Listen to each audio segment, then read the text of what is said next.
Hello and welcome. I have a ton of things I want to talk about today. Trying to get you guys back on track a little bit with information that I feel is kind of important. Go grab your coffee. I'm still drinking tea. Haven't got my taste back for coffee. But go grab your cup no matter what it is. Bring a cup of soup. I don't care. And get ready. I'm going to kind of unload and give you guys some great information. All right, you guys, welcome back. First off, let me fill you in. I am working with a brand new flashlight. It takes a while to break them in. Anytime you use anything for divination, you have to kind of bond with it. You have to impart the energy in it that you want to have in it. You often hear me say, only beings of the light are allowed in my sanctuary, spirit guides, guardian angels, and ascended masters. Every time I throw that out there, I'm throwing a circle of protection around myself and bonding with my new light. And that's only who is allowed to come into the light. I want to talk to you guys. Yes, thank you, Spirit on the Light. That's why I have it turned away, because it is so bright. I want to thank my friend, I'm still going to call her Lady Liberty, because she does seek liberty and justice for everybody in the work that she does. She sent me the new light. If you use the wrong kind of batteries, the acid kind of weeps out of them. And I did have the wrong batteries in my other light, and they're not cheap. Those little pen mag lights are almost like 22, 25, 28 bucks.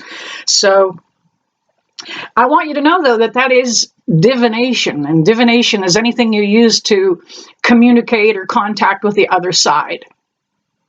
Now, a lot of you have your own tarot decks, and you are practicing tarot, and I don't have a problem with that. Actually, I teach it, I help promote it, as long as you do it in the light, under God's white light. However, I'm finding out that some of you don't know that you're opening portals when you do that. No matter what it is, the flashlight opens a portal, the cards open a portal, pendulums, anything, dowsing rods, runes, anything that you use to contact the other side. There's a ton of things. I just can't think of them all right now. But anytime you do that, you are actually opening a portal to the other side. And if you don't close that portal up, you don't know what could come through. That's why I often don't recommend Ouija boards, because there are several people that usually use those at a time, and everybody needs to close the portal for themselves, because you need to protect yourself. And the best way to simply do that is when you start out, obviously you only want to work with beings of the light. If you are working on the dark side, get the fuck off my page. You're not needed here, and not that. No, go. I'm not even teaching you. With that being said, this is an FAFO. Yeah, fuck around, find out. Now, opening the portal is actually easy, and most people don't realize they're doing it just by picking the cards up and starting to work. Before you start doing a reading or even practicing with your cards, say a prayer. Welcome in God's white light. Allow it to engulf you. Put yourself in a column of that white light, and that's from God's source. That is your protection. When you're done, again, close that portal up. If you're just playing with the tarot cards. And the best way, again, is to engulf yourself in God's white light, circle yourself in that protection, say a little bit of a closing prayer, and visually, in your mind's eye, close that portal up and let it be gone. It doesn't have to be elaborate. You don't throw spells and incantations in with it. Just ask for God's assistance in what you're doing. Let's see what else. Oh, one of the other things. Now, I have been wearing bandanas a little more because it is this cold weather and I'm in and out all the time. But for some of you that are empathic and intuitive, some of you are HSPs, highly sensitive persons, having a bandana or a hat on helps you block your third eye. It does help keep energy, it keeps it back a little bit. It's not the end-all cure-all, but it just does help. And while I'm sick and still recovering, you're probably going to see this a lot more. When I'm out, when I ride my motorcycle, my bandana was like my calling card. People knew from a mile away here she comes. So if you need a little extra protection, don't hesitate to pull on a ball cap before you go somewhere, especially if you're out in a crowd.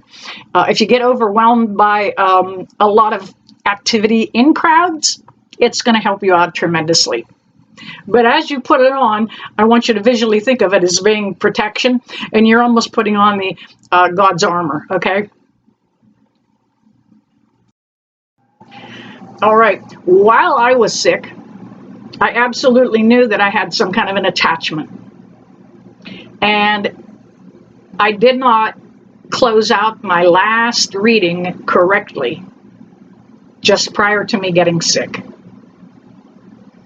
I was busy. It was somebody that comes to me 2-3 times a year. So I really got complacent and kind of got doing back into life. And I did not pray that prayer of protection afterwards. I did not close that portal up. And I got a little attachment. Now, it was not demonic. Now, first off, let me tell you, you cannot be possessed by a demon if you honestly and truly have Jesus in your heart. And you guys know I talk about him. Man, he's the coolest dude, let me tell you. Me and Jebus be like this. And it is no disrespect that I call him Jebus. His name isn't Jesus anyway. It was Yeshua, okay? So names don't really mean anything to spirit. It is just a way that we identify them, having something to kind of refer to them as. All right, you often see me burning sage here in the studio, just to help clear the energy in between readings before you guys actually come to me. I burn sage on a daily basis, but you need to do it more often because it will assist you, and it is not the be-all end-all. I'm going to tell you right now. You have to have that intent in your heart, no matter what it is you're doing, asking for, protecting. If you do not have a good intention in your heart, it's not even going to work. But some of you need to do it. If you're playing with your tarot cards, you should do it on a daily basis. Some of you, if you have teenage children in the house, they bring home all kinds of just day-to-day energy, okay? And it collects like, I say like cat hair. All right, you don't notice a little bit of it first, maybe 1 or 2 little hairs. But over a period of time, it will gather and gather and gather, and pretty soon you do have, some little negative thing just bugging at you. And if you do pick up an energy, sometimes it will make you mean and nasty. You'll get angry at the drop of a hat. You'll tell people off. You might even be somebody that cries. If you're a highly sensitive person, you may just tear up because you're feeling something and cannot identify what it is. Again, go ahead and use that sage. Use it more often. Now, it is an antimicrobial. It kills germs too.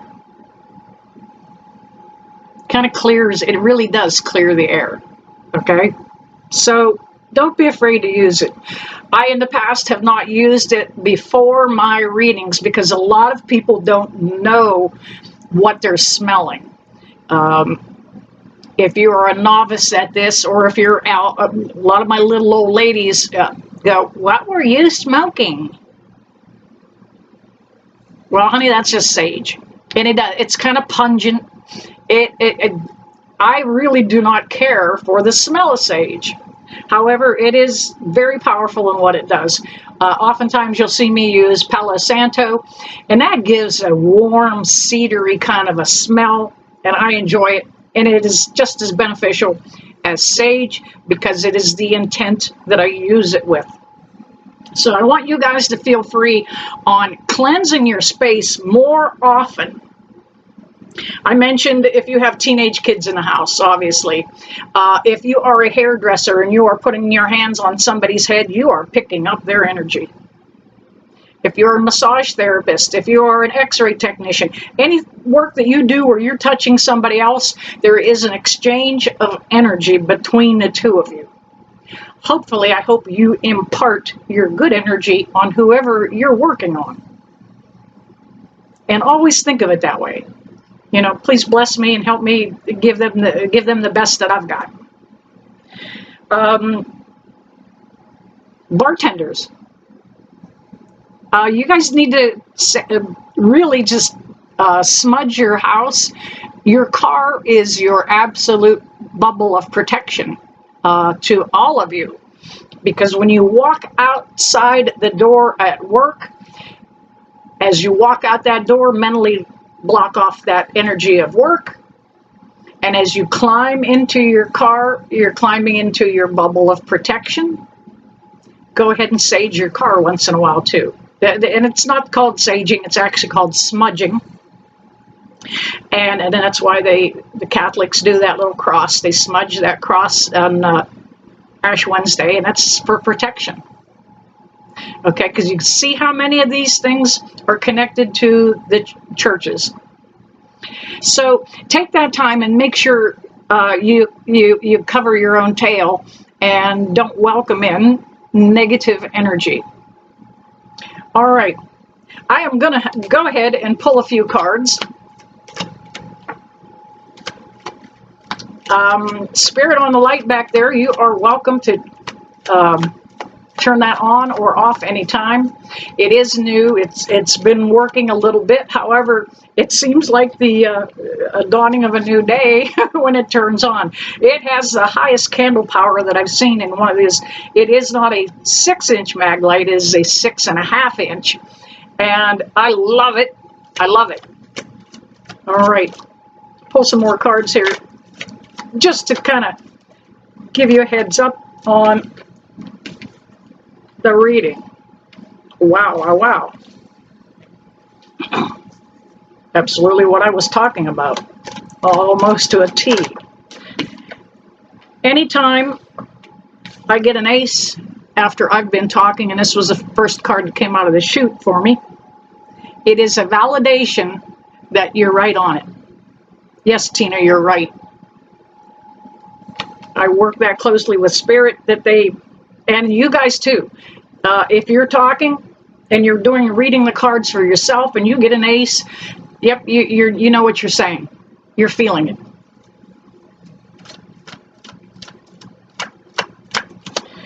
We are getting ready. Next week is the inauguration day. Yeah, we're going to see some chaos. Big cities. Try to stay out of those large crowds. Use some common sense. All right. That ace was the first one out of there, and it told me that, yep, I touched on a topic that you guys really need to hear, and that I was correct in that. Now, the next card that came out was the Moon card. And the Moon card is a card that talks about good energy and bad energy, the yin and the yang, so to speak. It also talks about emotions. oftentimes when this card comes up with somebody that I'm working with, I can tell if they have maybe they're a touch bipolar, because look at the two poles in the background, those two towers back there, and that's that indication.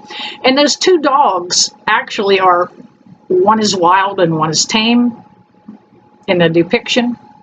And that is how energy flows. You can have good, you can have bad, it can flop back and forth. So it is exactly what we have been talking about. The next card that came up, let's see, get this out of the way here, was the Dark Knight.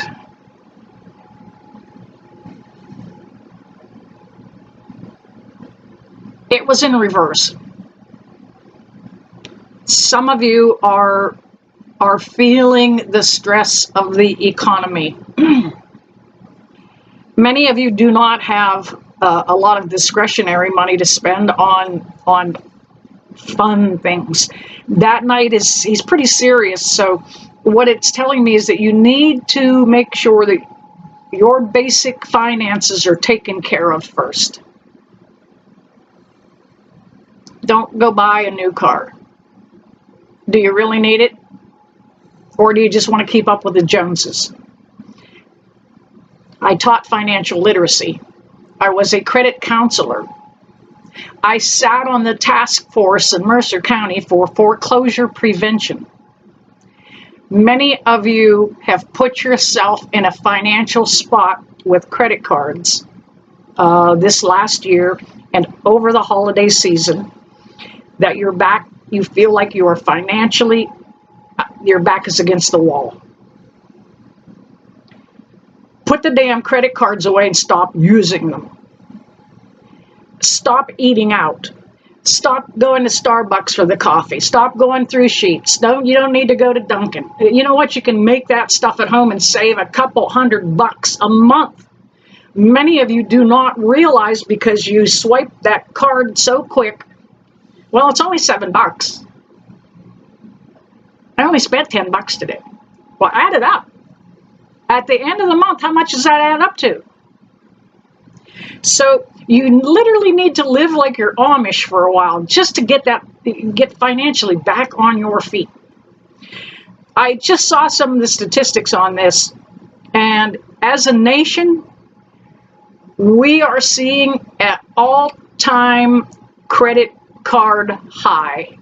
The balances that people are carrying now are higher than they have been in a long, long time, since 2008. And that's when we had the big foreclosure and housing crisis then. The Two of Pentacles came up. Yep, that money is out of balance. You're the only one that can control this. You can bring it back into balance. Again, just curtail the spending. I challenge you. I'm going to throw down the gauntlet here of challenge. I challenge you to go, I don't know whether to say 1 month or 2, but I challenge you to go 2 months without any extra spending. Can you go a full month without stopping and getting that convenience food, grabbing that bucket of chicken on the way home because you don't feel like you want to cook? It adds up. Spend that money in the supermarket, buy good wholesome foods, and bring your health back into balance also.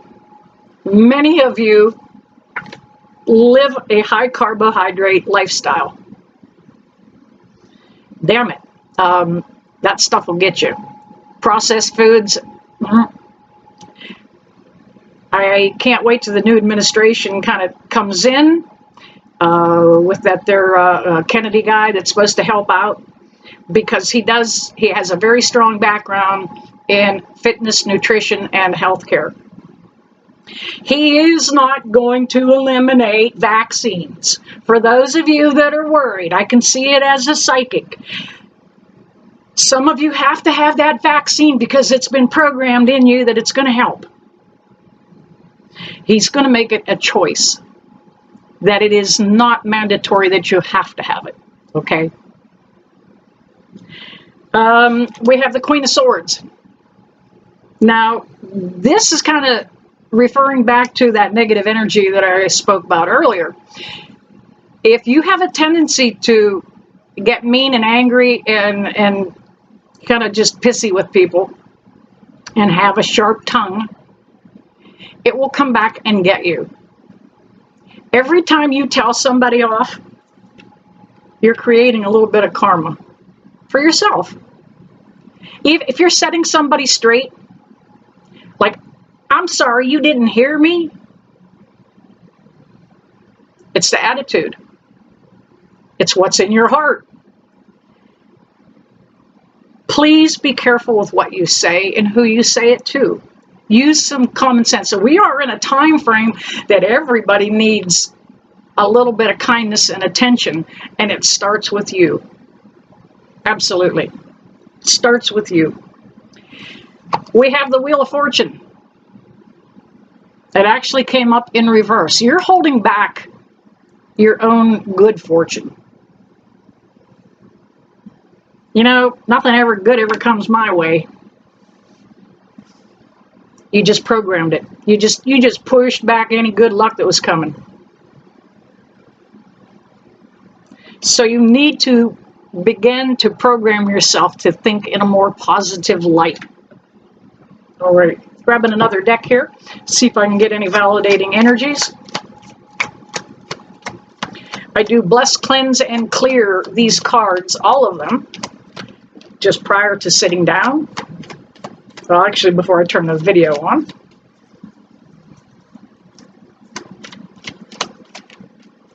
One more, please, Spirit.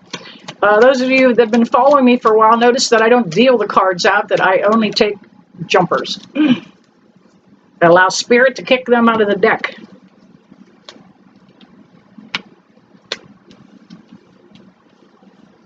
All right. We have the Eight of Cups. Some of you are going to be turning your back on negative people.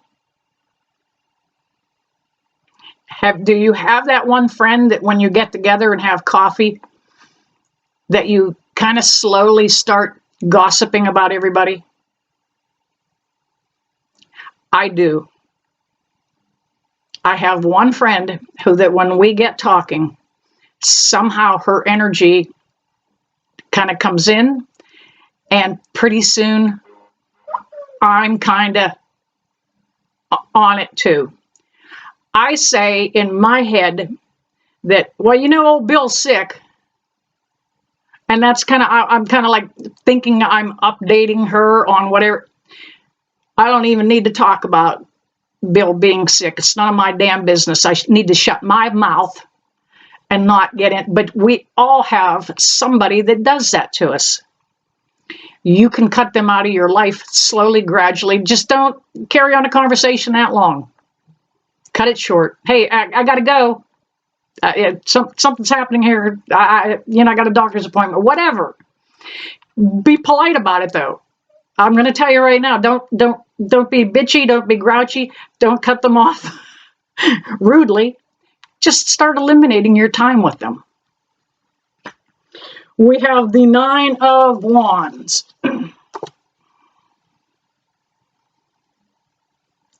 You may be the one that somebody sets straight. How does that feel?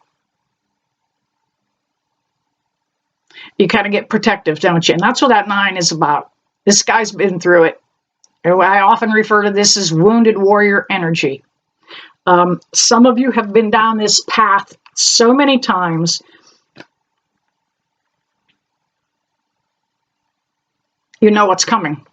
You've read this story before. You wrote the chapter of the book. But that 9 is about endings. It's about completion. It's about closing out chapters that would no longer need to be open and about moving forward. All right, last card is the Two of Wands. And the Two of Wands is about putting your prayers and your manifestations or your intentions up there in order to manifest better things in your life. Again, repeating and bringing up the prayer I mentioned earlier about protecting yourself in prayer, about how to open and close portals. That Two of Wands is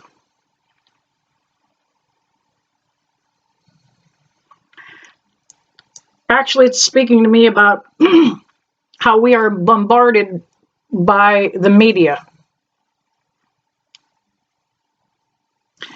Some of the things that you think and feel are not necessarily yours. They've been programmed in there by mainstream media.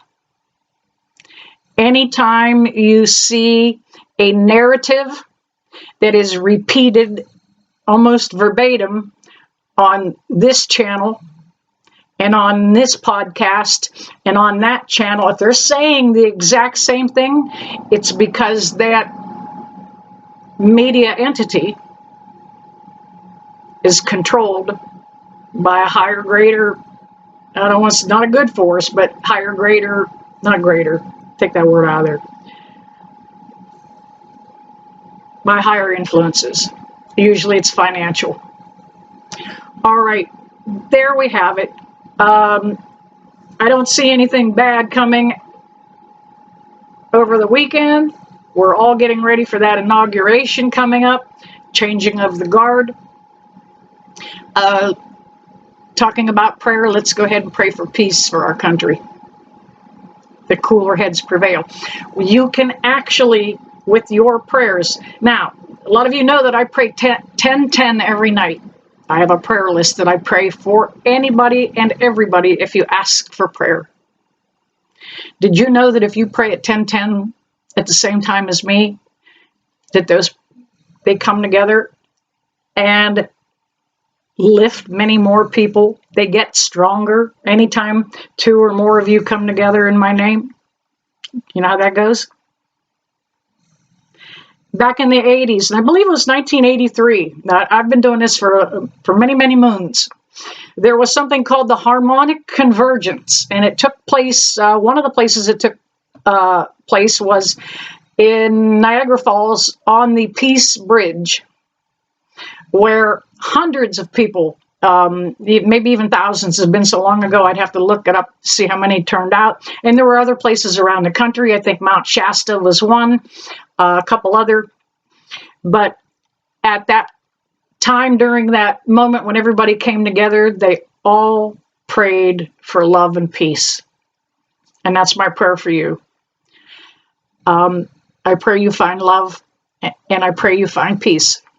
All right, you guys, there you have it. You know, I never leave you that I don't sincerely bless you with love and light. See you soon.